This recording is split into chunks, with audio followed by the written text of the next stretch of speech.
অনেক ভালো লাগতেছে। পরিবারের সবার সাথে ঈদ করতে পারলে তো অবশ্যই অনেক ভালো লাগবে। গতকালকেও দেখলাম অনেক বেশি ভিড় ছিল এবং আজকেও ভিড় থাকবে। যেহেতু 30টা রমজান হবে, তো সেক্ষেত্রে হয়তো আগামীকালকে যারা যাবে তারা হয়তো রিল্যাক্সে যেতে পারবে। ঈদের চাপটা তো গত 2 দিনে বেশি চলে গেছে। আজকে মোটামুটি রাস্তা ফাঁকাই মনে হচ্ছে। বাস আমরা যেটা যাব রাজশাহীতে ন্যাশনাল ট্রাভেলস, এটা অন টাইমেই আসছে। আর সার্বিকভাবে যে খবর পেয়েছি তাতে আজকে রাস্তা মোটামুটি ফাঁকাই আছে। আশা করছি খুব একটা সমস্যা হবে না সড়ক পথে। পরিবারের সাথে ঈদ করতে অবশ্যই ভালো লাগছে। অনেকদিন পর যাচ্ছি পরিবারের সাথে। এতদিন পড়াশোনা চাপ ছিল, এর মধ্যে যাওয়াটা খুবই আনন্দপূর্ণ অবশ্যই। তবে রাস্তার অবস্থা ভালো থাকে তাহলে আরও ভালো লাগবে।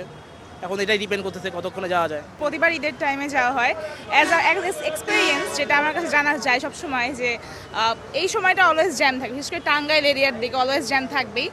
আমি জানি জ্যাম থাকবে, সবসময় বুঝি জ্যাম থাকবে, কিন্তু বাড়ি যাওয়ার তো একটা আলাদাই টান। সো আসলে এই মানে এই প্যারার মধ্যে আসলে একটা স্বস্তি আছে, যেটা আমার কাছে মনে হয়। আমরা নর্মালি 1400 টাকায় যাই, হ্যাঁ, এবার গিয়ে স্লিপারে, কিন্তু আমাদের কাছে ভাড়া নিয়েছে 1800 করে ঈদ উপলক্ষে। আমি কি কিছু ধরেছি নাকি?